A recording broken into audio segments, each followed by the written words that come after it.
Hi y'all, it's Denise, and I was in my studio this week and down in Liberty Station at the Five Art Studio, and really didn't have anything that was inspiring me or anything that I really wanted to be working on or I needed to be working on. So I pulled out my Gelli plate, which I have a 12-inch by 12-inch Gelli plate down there, and a stack of papers, and I thought, just play around, just fool around and see what you come up with.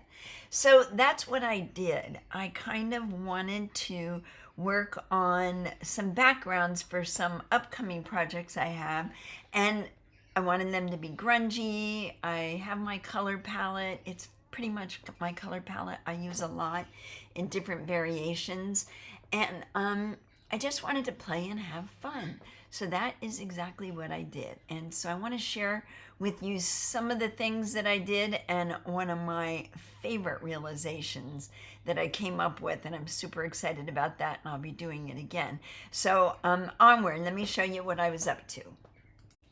Oh, and for those of you who don't know me, my name is Denise Serro. I am a full-time artist in San Diego, California, and I share what I'm working on in the studio each week. Sometimes it's something really important, sometimes it's something like what I'm going to show you today. So check in with me to see what's going on in the studio, and with that, let's get on to the video. So like I said, I didn't have anything really pressing that I needed to work on, and I hadn't worked on my Gelli plate for a while. So I pulled out 8 sheets of 12 by 12 inch paper and my 12 by 12 Gelli plate, and I just started playing around. I do have a couple projects coming up that I will use these for. However, that wasn't my intention going in. I just kind of wanted to play and see what showed up. So with those 8 sheets of paper, I just planned on layering and layering them over them, and was really having fun with that, but it was taking a little longer than I wanted. So I discovered that as I was working on one side of the Gelli plate and waiting for things to dry, why not flip it over and work on both sides at once? Now, I don't know if you've ever tried this before, but it really was a kind of a cool, brilliant idea. And it made it more fun, and it also showed me combinations of things that I hadn't even thought about as I was working on the Gelli plate. So what I would do is I would work on one side as normal, and rather than wait for that to dry and kind of twiddle my thumbs while that was happening, I would go ahead and add another layer of paint on the flip side and work on that. And when I was done with that, I would flip it over while I was waiting for it to dry and pull the paper off the other side. I think you get what I'm saying. It was really pretty fun to work on both sides at the same time. So here I'm just adding a circular pattern and going in with paint and painting around it. And I really liked where this was going. And once again, I wanted these to be loose and grungy. That was what I was going for. So perfection wasn't in there. Once I got that done and laid my paper on it, I flipped it over to dry. And while that was drying, I started on the flip side of the Gelli plate doing a completely different pattern. And what I mean by saying things started showing up that I hadn't thought of, now I'm looking through the Gelli plate at those green circles while I'm working on the top. And it was kind of fun because it was giving me ideas of, wait, maybe I do want this to be more than just playing around and experimenting. Maybe I can make a little series out of these. So as I worked, I stuck with the same color palette. I usually use a red, orange, deep red, some version of green or a teal or an aqua, and cream. And you can't go wrong with black. Black just adds a little touch of sophistication. So I like to add that in. So I have to apologize for this not all being completely in view. I hadn't planned on doing a video for my channel this week. The camera was on and just catching what I was working on in the studio. So I'm sorry if it's a little askew, but it was such a fun idea of flipping the jelly plate over. I had to share it, and I thought it was a great little tip that you might also appreciate. So I am going to stop talking and let you follow along with what I'm doing with the jelly plate. I'll share some of what I ended up with, the layers that I ended up with at the very end, so stick around for that. And as I'm watching this, if I see anything else, oh, like that, the green circles, I love that, but now I can see the green circles on the piece that was underneath, and that made me think maybe I want to add green circles to that as well.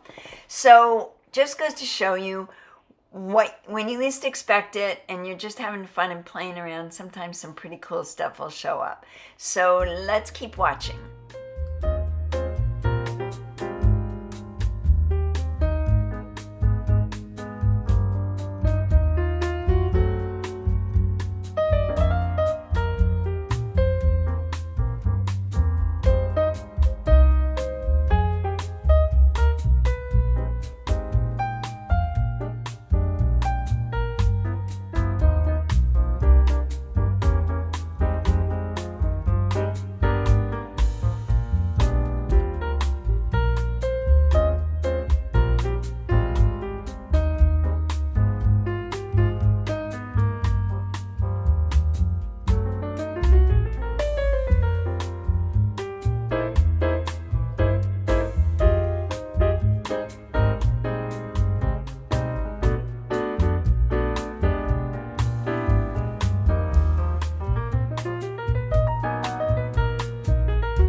Bye.